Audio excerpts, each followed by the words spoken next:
Hi friends, Alana here. Welcome back to my channel. In today's video, I'm sharing tips for staying warm without heat or power.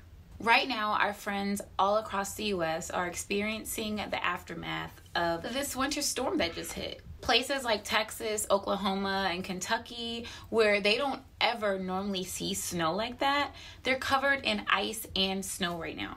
It's freezing cold and a lot of people are surviving this without power. As someone who is familiar with cold weather and I've lived through a few nor'easters without power, I wanted to use my platform to share some tips that could potentially help to keep some people warm and save some lives. Number one, if you have a gas oven or stove, those can usually be lit with matches. Boil water and store them in coffee cups and thermoses. These cups are usually designed to keep water warm and insulated for hours and hours upon time. So they come in handy when you need to have water for children, for people who are sick, for medicine, just whatever you may need warm water for, warm clean water. You want to boil and store water for later. Even using the thermoses with the hot water in it, you can use them like in blankets, in rooms, just to kind of keep and help insulation. Boiling water can also help to heat a room by the steam that it's giving off when you're boiling the water. And also an old school tip is to crank up that oven to about 250 degrees and open the door. Crack it if you have small children. Obviously keep them away from the oven, but crack it and it will definitely help to heat up your entire home. My second tip is to stay as dry as possible. Now is not the time to be washing your hair and to be trying to do all the extra washing up and stuff like that. You want to make sure that you keep your hair dry first and foremost, and then also limit getting your body wet as much as possible. If needed, you can brush your teeth. You can use wet wipes or washcloth with some water on it to wash up and wipe up as you need, but for the most part, try to stay as dry as possible because that's, you lose body heat when your body is wet. If you need to go outside in the snow, make sure that you wear layered socks and cover your socks with a plastic bag before putting your boots on to make sure that your feet stay dry. My third tip is to keep your refrigerator or your freezer closed as much as possible. Try to limit people going in and out of the freezer, like kids, your husband, people are at home, they're bored all day, they want to eat, but keep them from going in the freezer and the refrigerator, because every time you break that seal on your refrigerator or your freezer, you're letting out the cool air and you're causing your refrigerator and your freezer to get warmer, which in turn can spoil the food that you have in there. If your refrigerator and freezer are already warming up, try to eat what you can before it goes bad. If not, you can always use containers, plastic bags, whatever you have. Go outside, get some ice, fill your plastic bags up with ice, tie them up, and put them in your freezer and your refrigerator. Again, try to keep those areas sealed off because this is going to act as a cooler. This is what people honestly used to do before we had electric refrigerators, and it was kind of called an ice box. So that will help to keep your perishables cool. If you don't want to do that, you could always put your food in a plastic bag and take it outside and put it in the snow. Be very careful with this though, because if you're in an area that gets direct sunlight, the sun hitting your food could actually cause the food to get warm and cause bacteria and stuff like that. So be safe. If you're going to take your food outside, I would say to kind of bury it in the snow a little bit, put it in an area that's not going to get much sunlight, and that should help to keep your perishable food cool. My fifth tip is to store drinking water. If you do not already have a stocked up pantry of water bottles, you definitely want to try to use clean jugs, clean containers, clean bottles, whatever you have, and try to fill it up with as much drinking water as possible. I know some places there's like some things going on with the pipes and stuff like that, so you always want to make sure that you have clean drinking water as much as possible. Also, because your pipes are prone to freezing right now, you want to make sure that you keep your faucets running. It does not have to run at full force, but just to keep it slightly on where there's like a constant trickle coming down out of your faucets will help to keep water running and keep your pipes from freezing and or bursting in the cold. My sixth tip is obviously to use candles, matches and tea light candles as much as possible. Of course, these are a fire hazard, so please use fire safety and caution whenever you're using items like these. Keep them from your kids, keep them from your pets, keep them in high places, keep them on stable surfaces so that they're not knocked over or fall over or anything like that. Candles are a great way to warm up a room, I would say organically, but lighting a few candles at one time would really help. I would encourage you to try to keep as many candles as you can for the evening time, because when the sun goes down, it does get colder outside, so you may have more use out of those candles in the evening than you do like during the day.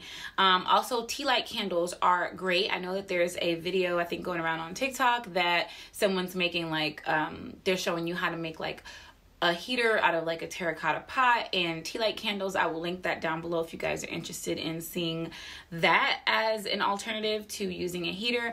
But tea light candles are great because they are very small. They usually come, a bunch of them come in a pack, so you have them, you know, exponentially. It's a lot of them that you can burn through. My 7th tip is battery powered lanterns and flashlights. Those are going to be your best friends for when the sun goes down.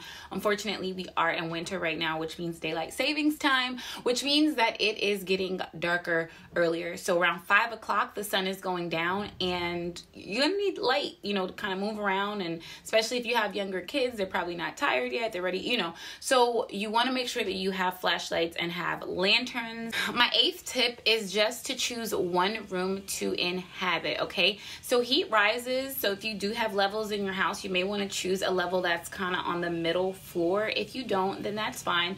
Try to keep everyone, pets included, in one room throughout the day.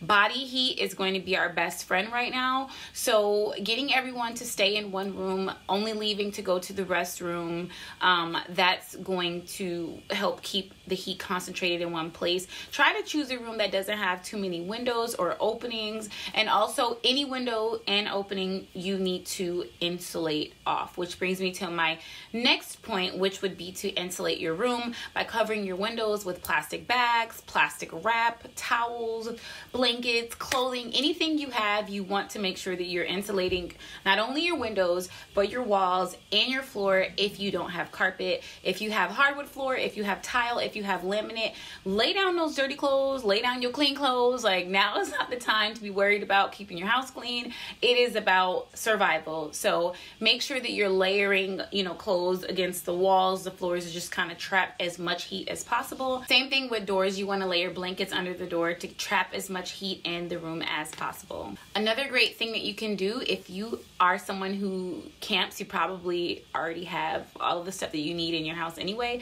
But if you do have a tent and some sleeping bags, there's nothing wrong with camping out in the middle of your room. Make it fun for your kids and just get everybody in the tent. Keep the candles, of course, outside of the tent. Anything flammable outside of the tent. But as far as inside the tent, you can always put those thermoses with your hot water inside the tent. You can put mitten warmers inside the tent. You can put heated heating pads inside the tent. So anything that you have that can give off heat that's not fire related, you could put inside the tent to keep warm. And then also keeping your family at a close proximity, talking, laughing, moving around, and just literally breathing will all work up that heat energy and get some good heat flowing between you and keep you guys warm. My 9th tip is to wear layers, you guys. Now is not the time to be fashionable. It is time to be warm. So I'm talking undershirts, I'm talking layer your socks, wear hats, wear scarves, wear gloves, wear mittens, wear, you know, 2 and 3 shirts, sweatpants on top of sweatpants. You want to try to trap as much body heat as possible close to your body so that way you can stay warm. And just like I mentioned earlier, mitten warmers are very, very helpful around this time, you know, in situations like this, because you can put those little packs inside of things and they'll keep your different body parts warm. My 10th tip is to use your car to recharge your items. Please make sure that if you are going to use your car in any way, if you are going to be starting your car up, please make sure that you are in a well ventilated area. Do not Start your car with your garage door closed. That is a recipe for death, literally, because carbon monoxide poisoning is so easy to get when you're closed in a space and a car is running. So do not start your car with the garage door closed.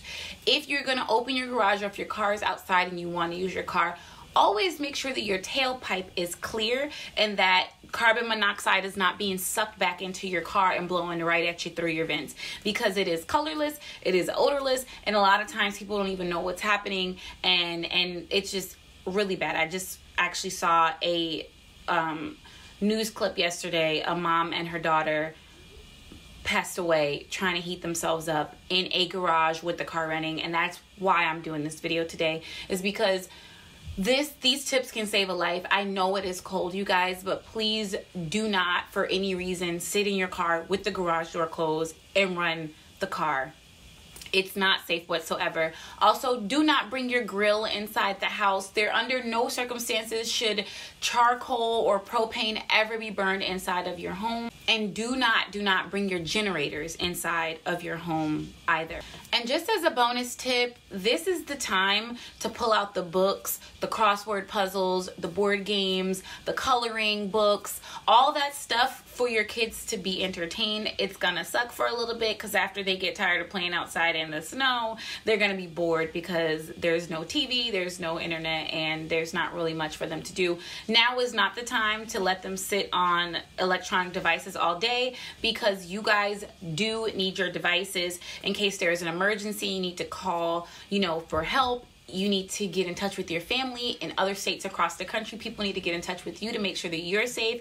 So try to preserve your battery for your phones as much as possible, even scrolling down Instagram and YouTube. I know, watching this video, as soon as you get done with this video, share it and log off, okay? Because you want to preserve your power as much as possible, because I don't know how many people are able to get back and forth to like the gas station and stuff right now. So yeah. Preserve as much as possible. If any of these tips in this video helped you out, or you think they might be able to help someone else out, please take the time to share this video with someone who it can help, because you guys, honestly, this might save a life. And I am really hopeful that you guys find some help in these tips that I'm sharing. If you do, please give this video a thumbs up, just to let YouTube and the algorithm know this video is helpful, and it will share with more people. That's all I have to say. If you guys have any tips, if you know any like disaster helpful tips for staying warm and for surviving without electricity, leave them down in the comments below. You guys, we are a community here, and as much information that can be shared as possible right now would be very helpful. So drop a comment down below. I love you guys so much. I'll see you in my next video. Stay warm, stay safe, and stay happy.